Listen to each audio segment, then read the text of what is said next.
Hey everyone, how's it going? Forrest here, again with another installment of my complete analysis of all of J.S. Bach's chorale harmonizations. Today we're looking at In allen meinen Taten, which translates to In all that I do.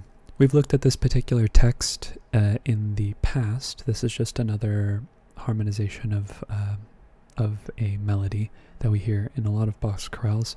But this chorale really isn't interesting in terms of the chord progression, but more so in the way that the chords are voiced. And I'll talk about it as we go through. There are a couple of interesting chord progression moments, but more or less everything is functionally harmonic, as has been the kind of the MO for the last couple of chorales that we've looked at. But let's just hop right into the analysis and see how it goes. So 2 flats in the key signature. We start off on B flat major, we end on B flat major. I reckon we are in the key of B flat major. Moving on to the first complete measure, we have B flat, D, F, and B flat, which is another B flat major chord. No need to reanalyze.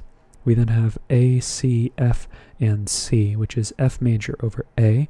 That's a 5 chord in first inversion, so we're seeing the beginnings of the most common chord progression in Bach's the opening chord progression, that is, in Bach's chorales, which is 1, 5, 6, typically going to 1, but here we see a variation. We have G, B flat, and D, which is G minor in root position, so we have a 6 chord, a deceptive progression, because we would expect 5, 6 especially to go to 1, but here we have passing tones in the melody and the tenor as well, and that goes immediately to D, D, B flat, and F, with a passing 7th in the alto. This is a 1 chord, a B flat major over D, which is 1, 6. So 6 going to 1, 6, kind of an unusual progression. I mean, we see 6 go to 1 from time to time, but yeah, it's just 2 tonic functioning chords going from one to the next is kind of like staying stagnant. It's like keeping the progression static. It's not really moving towards anything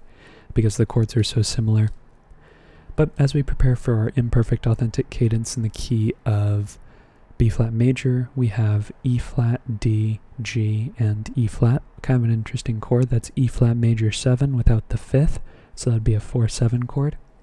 And then we have F, C, A, and E flat, that E flat being consistent amongst the 2 chords. That's F7 in root position, that's a 5-7 chord. And then we cadence on 1, B flat major, B flat, F, and D, which is our tonic triad.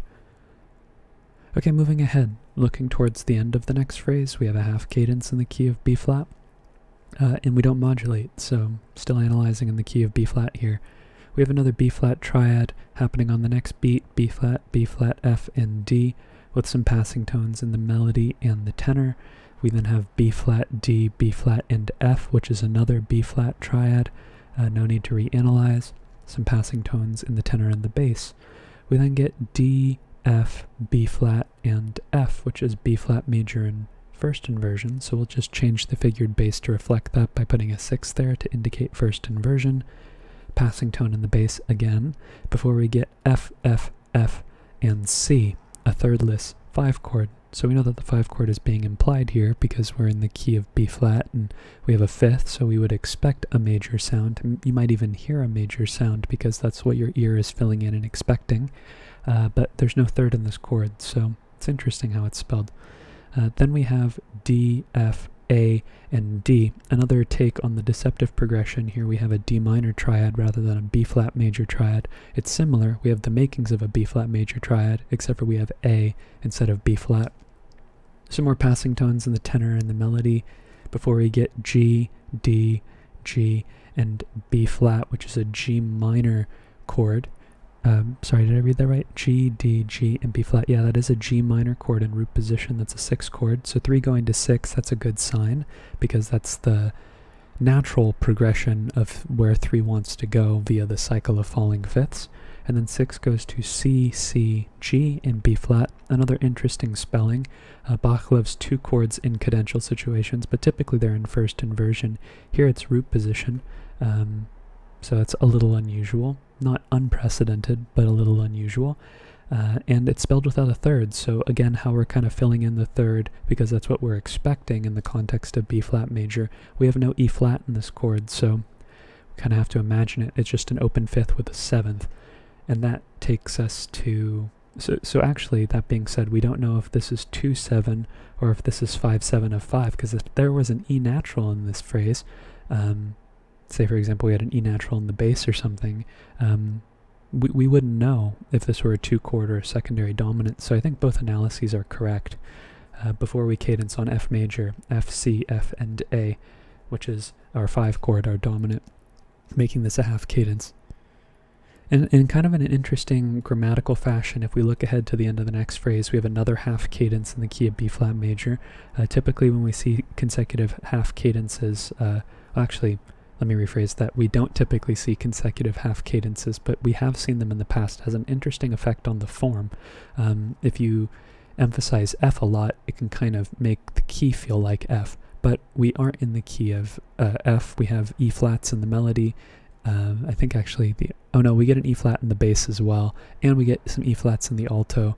But so yeah, there are E flats throughout, so we're definitely still in the realm of B flat major. But we go to another F major chord, just with the changing of spelling, so no need to reanalyze. Passing 7th in the bass before we get D, B flat, F, and B flat, which is B flat major in first inversion. This D is a chord tone. If you glanced over, it would kind of look like an escape tone or a neighbor tone or something like that. But no, it is a third up. It is a chord tone.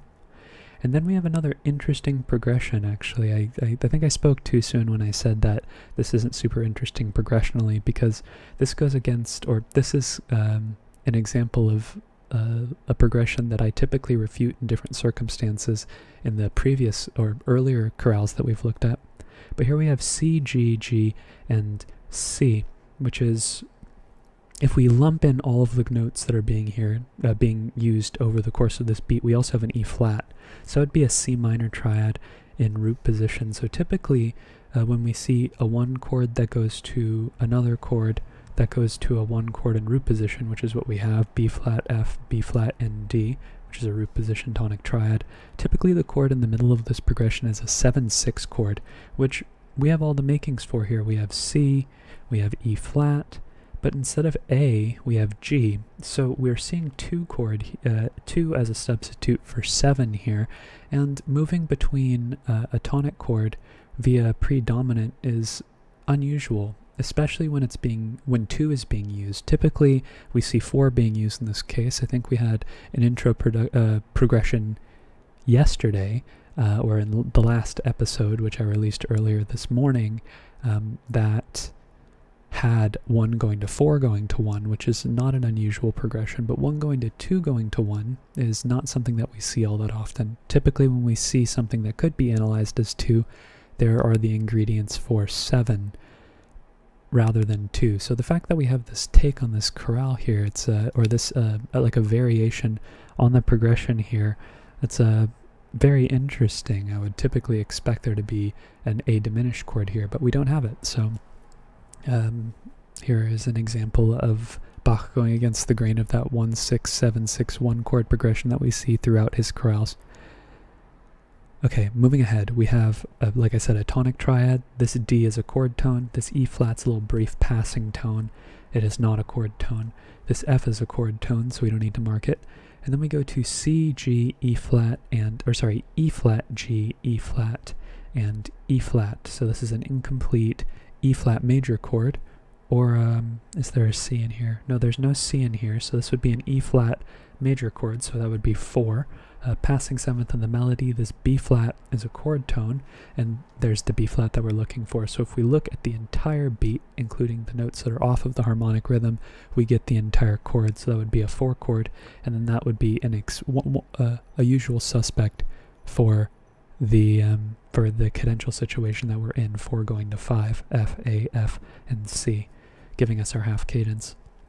Okay, looking ahead, and apologies for forgetting the fermatas here, we have F sharp, D, A, and D, our first real chromaticism, if I'm not mistaken here. We have D major over F sharp, so we're looking at a secondary dominant here. And here we're actually getting a modulation to the key of C minor, but it doesn't happen until later into the progression, or later into the phrase. This is D major over F sharp, which is 5-6 of 6, because it's the dominant of G, and G is our submediant. So we would expect this to go to G, which it does, G, G, B, a D in B flat, which is our G minor triad or submediate. That goes to A, C, F, and C. It's a 5 chord, more specifically a 5-6 chord. It's kind of like a reverse of the progression that we had here at the beginning, 6 going to 5-6, which is a pretty normative progression, 5-6 as a substitute for 7 going to 1, or we usually see some type of dominant following a 6 if it is going to go to 1.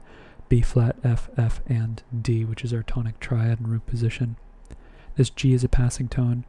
This E flat is a passing tone. And then we get another instance of chromaticism. We have B natural, B, F, A flat, and F. And we have a thirdless diminished 7th chord here in root position. That's B diminished 7th in root position, which would be 7-7 of 2, which is...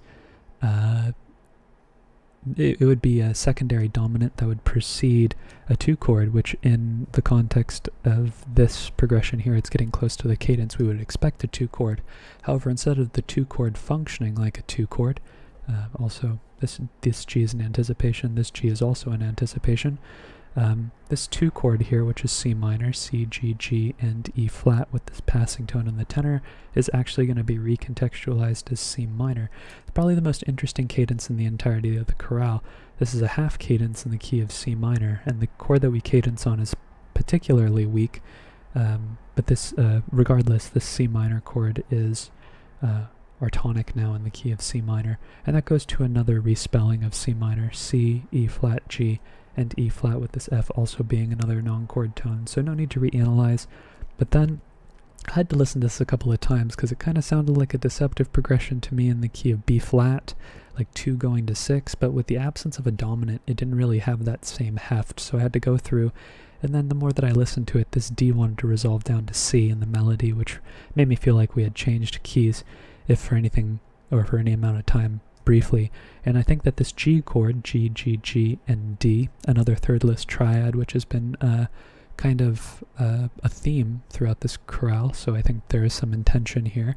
I think this is a 5 chord in the key of C minor, even though you could make the argument that it is maybe a 6 chord in the key of B flat, which is what I think I was hearing.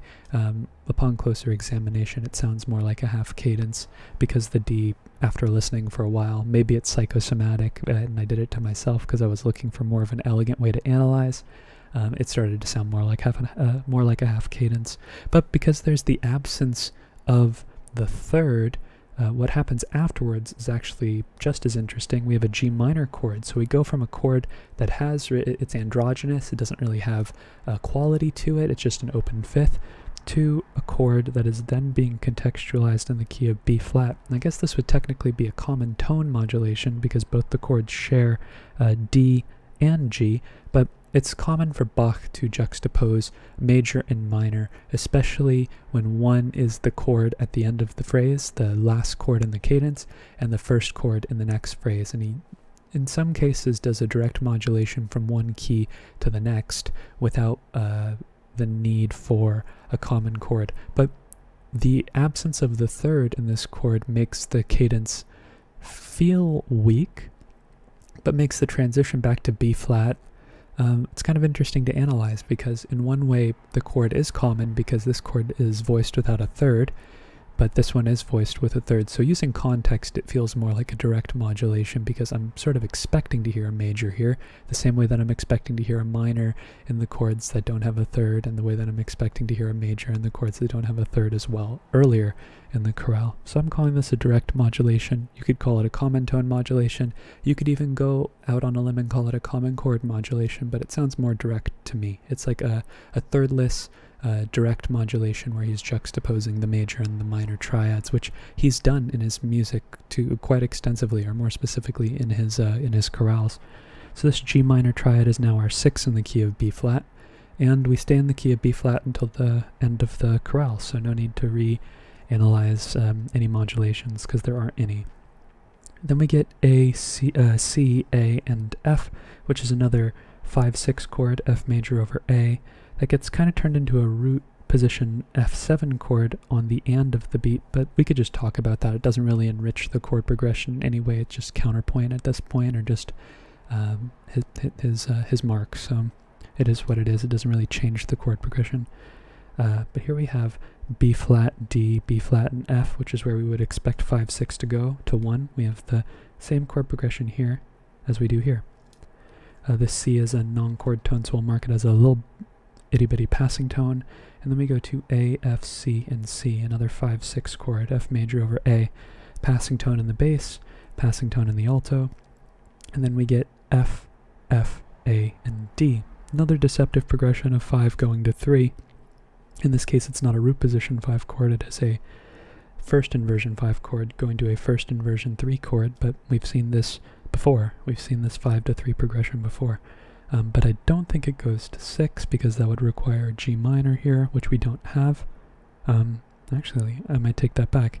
F, G, D, and B flat. We do have a G minor chord, but it's actually in third inversion, which is uncommon. I can't think of any instances of 6-4-2 that I've come across. I'd have to go back through my analyses and see. But the fact that it's not on the fact that it's not triggering any memories makes me feel like this might be the first 6-4-2 chord we've encountered in my analyses, which is kind of interesting. But we have 6-4-2. The 7th does resolve down by step to a place we wouldn't expect. We'd expect F to go to E flat, but here it is going to E natural in anticipation for a half cadence, so we have some tonicization of the dominant here. E, C, G, and B flat, which is C7 over E. That's 5-6-5 of 5, C7 over E. And that is the dominant of F, which is our 5 chord, which is a perfect setup for our cadence, F, F, C, and A. This C7 chord just being a substitute for C minor 7. They're achieving the same thing, but the E natural brings a little bit more of a trajectory leaning into the dominant rather than the E flat staying consistent with the diatonic pitch material in the key of B flat. But the chords are achieving the same thing. Okay, next we have a phrase that ends as we would expect.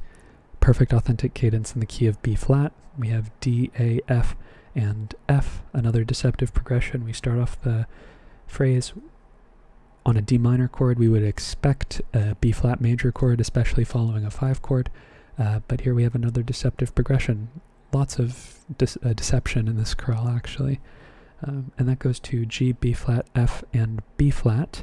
That is a G minor 7 chord in root position, so 3 going to 6 again. This E flat here is a non-chord tone. I guess if you really contextualize everything, you could say that this is, oh no, the F kind of confuses that, so never mind. I was going to say it could be considered a 4-7 chord, but if we were lumping everything together, I think we'd have to take all of the notes into account, and the F doesn't really fit the narrative, and the E flat, I feel like, is just more of an expressive tone. But yes, 6-7 goes to F, A, F, and C, which is an F major triad in root position, which is a 5 chord, passing 7th in the bass. This C is a chord tone, no need to mark it.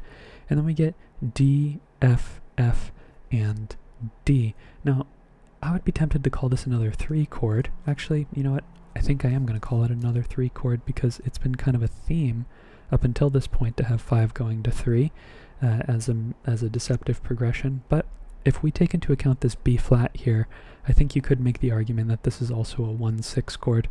I think both analyses are correct, but I'm going to call it a 3 chord because my hunch is that because 5 has gone to 3 so many times in the past, especially recently, why not do it again? But the B flat does make a compelling argument that this is actually a 1-6 chord. That goes to C, G, C, and E flat, which is C minor in root position. That would be a 2 chord in root position, kind of an unusual progression, 3 going to 2, but it's not the first time we've seen it. It's uncommon, but not unprecedented. This A here is kind of what I was looking for here in this chord when we were having the 1-6 to 2 to 1, because if we had this A here, you could make the argument that actually this is not a root position 2 chord, but rather a 7-6 chord. But because the progression really isn't operating the same way as it is here, where the 7 would be a passing chord between the 2 ones, the notes are there, but I don't know. I don't think that that's what's happening here. This is kind of just an unusual progression. Regardless, we do go to another B flat major chord again. D, B flat, F, and D. It's a root position B flat major chord, which is our tonic, and I don't know, maybe this is just an instance of adjacent harmony descending. We typically see adjacent harmony, and when I say adjacent harmony, I mean numbers that are next to one another in the scale, so 3, 2, 1. We typically see them going up, but when we see them going down, I guess this could just be sort of like a passing figure that's just harmonizing the scale. I mean, we do have descending pitch material, G, F, E flat, D, C, and then instead of ending on B flat, which could mark the end of the chorale, I guess, he reverses course and then keeps it going for a couple of extra beats in more of a tonal fashion where we have 5 going to 1 rather than 2 going to 1, which is far less common. I think there are tons of different ways you can take apart this progression. I think any permutation of these 3 chords is a correct analysis, and there's arguments to be made for all of them, but I'll just stick with this analysis for the sake of continuing the video. Passing tone in the bass, this G is a non-chord tone, this E flat is an anticipation. So if we look purely on that beat, we have a bit of a 4 chord, but I don't think it really contributes that much to the chord progression because of how brief it is. That being said, we do go to an F7 chord, F, C, E flat, and C. Again, another one of these thirdless 7 chords. It's like we don't know if this is minor 7. We expect this to be a dominant 7 because we are in the key of B flat, but regardless, we still have to infer that from it because the note just doesn't exist. And it's interesting the fact that this has been consistent across the entire chorale. If this was the only instance, it would be, you know, a talking point that we could spend more time on proportionately to the rest of the chorale, but there have been many, many instances of thirdless triads, more specifically thirdless major or minor triads, which are the ones that matter more, because in a diminished triad, the third doesn't add as much to the defining nature of the quality of the triad because it's the 5th that the triad is named after. So a fifthless diminished triad, for example, would be an equally interesting talking point, but here we have a thirdless major triad, which we have to, or thirdless dominant 7 chord, which we have to fill in the blank just with our ears because of what we're expecting. And the counterpoint does point us in a particular direction towards the tonics still. It's interesting that in the case of the 5 chord, where we have the absence of the leading tone, but the cadences in this particular chorale haven't been the strongest anyways. We've had a bunch of half cadences. We've had imperfect authentic cadences with a thirdless 7 chord, or no, sorry, we do have the 3rd and the 7th chord. The fact that our final cadence does not have the leading tone is interesting, but those are just my thoughts on this last cadence. But our last chord, as we would expect, B flat major, B flat, F, D, and B flat, which is our tonic triad and root position.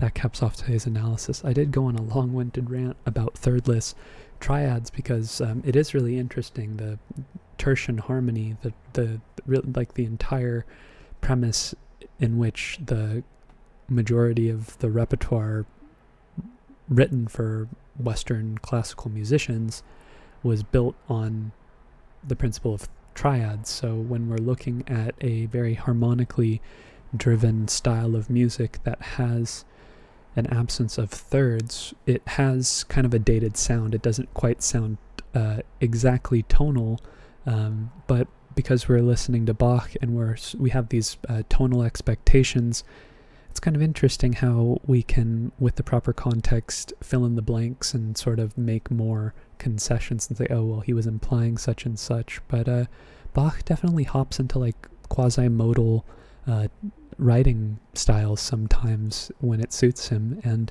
you know, if my channel was any more detailed in terms of looking at the chorales and what was going on in his life and other music he was writing in tandem with the cantatas that he was writing for the for his congregation or for his churchly duties, maybe there would be something to this.